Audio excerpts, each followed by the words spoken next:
और मैं अरुण जी से शुरुआत करूंगी कि अरुण जी, जिस तरीके के विजुअल्स हम लोगों ने देखे कि स्ट्रांग रूम में छेड़छाड़ हो रही है, सीसीटीवी कैमरे को बंद कर दिया गया है, अब ये तो होना नहीं चाहिए था। लगातार पार्टीज भी काफी मुस्तैद हैं और लोगों ने अपने पार्टी के लोगों को वहां पर खड़ा रखा है, तो इस वजह से ये चीजें पता चल रही हैं। क्या संभव हो पाएगा ज्ञानेश कुमार और मोदी और शाह का जो ये चुनाव चोरी का खेल है इस बार बिहार में? जी, म्यूट कर लीजिएगा सर, अनम्यूट कर लीजिए, आप म्यूटेड है।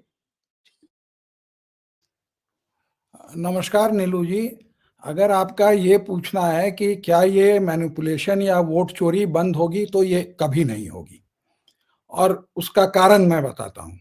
सबसे पहले तो पवन खेरा साहब को ये पूछना चाहिए था कि ये 5 स्टार होटल में रुके क्यों हैं। होम मिनिस्टर हैं भाई, नंबर 2 है कैबिनेट के। सर्किट हाउस वगैरह में इनको रुकना चाहिए, सिक्योरिटी वहां होनी चाहिए। वहां इसलिए नहीं रुके हैं कि सारे मूवमेंट्स वहां पर सार्वजनिक होते हैं कि कौन मिला कौन गया, और सर्किट हाउस बड़ा ओपन रहता है। तो जहां इनको ठहरना चाहिए वहां ये ठहरे क्यों नहीं। दूसरी बात, आपने देखा होगा, आप हम लोग सब कोई पढ़े हैं, तो दो तरह के पढ़ाई वाले बच्चे होते हैं। एक होते हैं जिनको कि पढ़ाई से मतलब होता है, और दूसरे होते हैं कि हम किसी तरह से चीटिंग वूटिंग बेमानी उमानी करके जो पढ़ते नहीं है, अपना मस्त रहते हैं, खेलते कूदते हैं, लेकिन जब एग्जाम आता है तो होता है कि चीटिंग चाटिंग करके जो है हम आगे निकल जाएं। अब जो अमित शाह की जो डिग्री है या जहां है या जिस तरह से इलेक्शन लड़े हैं, तो आप सोच लीजिए कि किस कैटेगरी के हैं। तो वही उसी तरह से इनको आगे बढ़ना है, और उसी तरह से आगे बढ़े हैं, और उसी तरह से आज होम मिनिस्टर बने हैं। तो मैनिपुलेशन इज देयर, उसी से उनकी प्रोग्रेस हुई है। और उसके बाद ये मजाक उड़ाते हैं कि लोग अंग्रेजी बोलने वाले का ये करेंगे, और हार्वर्ड और हार्ड वर्क और यही सब इनको आता है। अब दुर्भाग्य ये है कि कुछ ऐसे पढ़े लिखे लोग होते हैं, ज्ञानेश कुमार जैसे, जो कि अपनी आत्मा को बेच के उनके पीछे सत्ता के कारण जो है पीछे लग जाते हैं। और उसमें वो ज्ञानेश कुमार भी ऐसा एक जीव जंतु है जो कि पावर अट्रैक्ट्स हिम मोर। इतने सारे सीसीटीवी की बात करिए, तो वहां तो कानून बदलवा दिया कि हम आपको फुटेज नहीं देंगे 93(2) में संशोधन करके, और यहां पर जब हो रहा है तब उसको ऑफ कर दे रहे हैं। तो इलेक्शन में ट्रांसपेरेंसी कहां। मतलब कि सीसीटीवी इलेक्शन के समय भी और बाद में भी सब बंद। तो कैमरे का आप एक्सपेंस क्यों कर रहे हैं। इन लोगों को शर्म नहीं आती है कि लोग रात को 12 बजे मतलब एकदम चौकन्ने रहते हैं कि ये सीसीटीवी कब बंद करेंगे और ईवीएम की बदली करेंगे।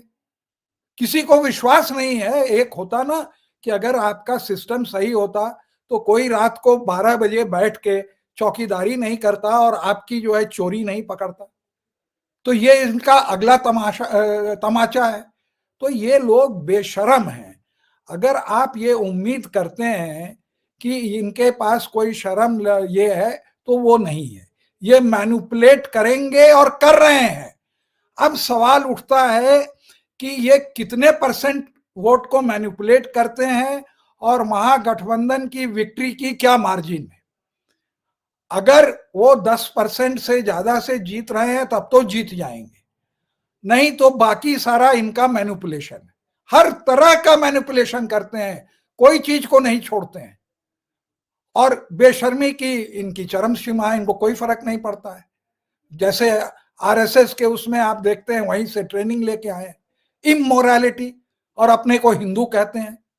तो ये जो आप की जो शंका है, अब तो सबूत मिलने लगे हैं कि इनके पास सब इतने हताश लोग हो चुके हैं कि स्ट्रांग रूम के अंदर आराम से घुसकर इनकी पिकअप वैन्स आती हैं, अदला बदली भी हो रही है मशीन की, कौन क्या कर रहा है इसको पता नहीं, लेकिन सब कुछ कैमरे पर है, कोर्ट्स देख रहे हैं, कैमरे पे सब कुछ हो रहा है। और इतनी बेशर्मी ओढ़ ली है बिहार के चुनाव में।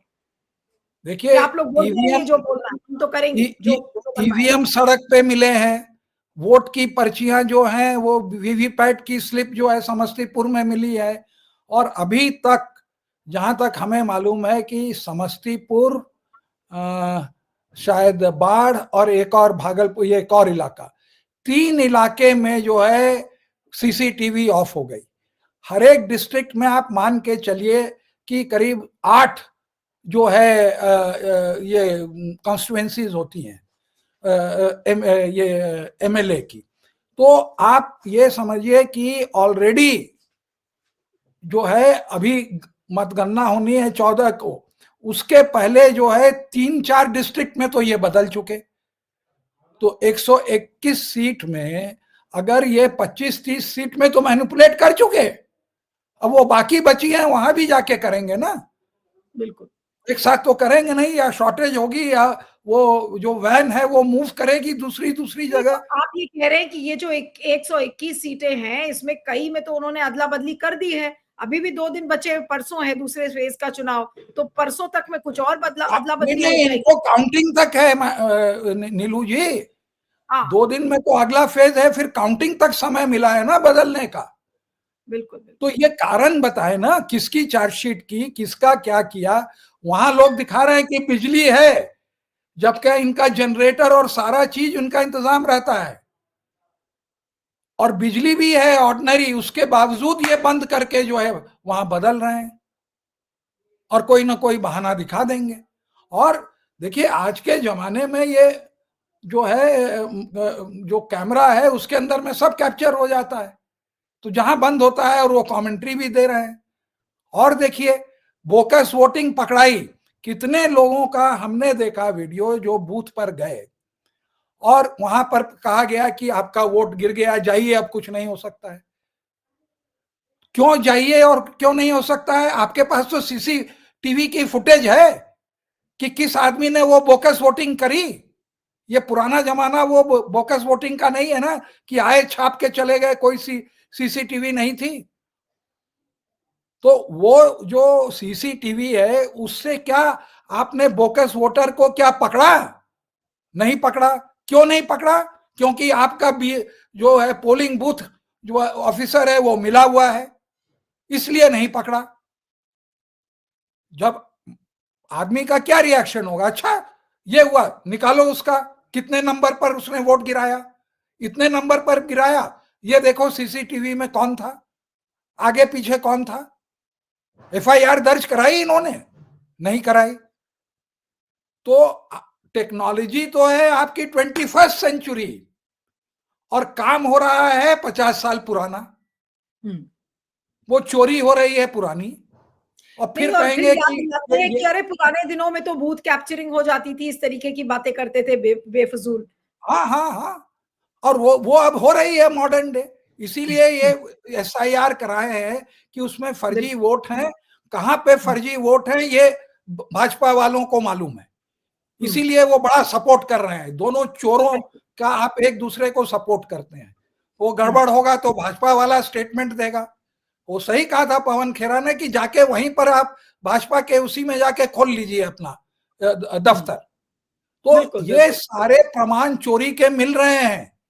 आप एक जगह देख रहे हैं कि बोकस वोटिंग करके भाग रहा है, पुलिस वाले खड़े हैं, जाने दो जाने दो। या तो ये इनकी इतनी तोंद है कि वो वहां दौड़ के उसको नहीं पकड़ सकते हैं, वो नहीं पकड़ेंगे। आप करिए, पकड़ा जाइए, ओ गलती हो गई, ठीक कर देते हैं। यही हाल सुप्रीम कोर्ट में हो रहा है। जब आप कहते हैं कि 20% जो है फर्जी, इन्होंने बीएलओ ने ये मिलके ईआरओ ने जो है फॉर्म भरा, तो सुप्रीम कोर्ट कहता है शाबाश, very good, you are proactive, आप जनता की मदद कर रहे थे फ्रॉड करके, हम आपको शाबाशी देते हैं। ये तो हमारे पूरे इंस्टीट्यूशन का हाल हो गया है, किसी को कोई शर्म नहीं आती है। और क्या पता वहां वकील भी जो है, जो जब कहा गया योगेंद्र यादव ये बात कह रहे थे और प्रशांत भूषण खड़े हुए थे, क्या कर रहे हैं, नूरा कुश्ती कर रहे हैं। तो हर जगह डिटोरिएशन हुआ है, कहीं कोई चेक नहीं हो रहा है। Fraud has become a way of life.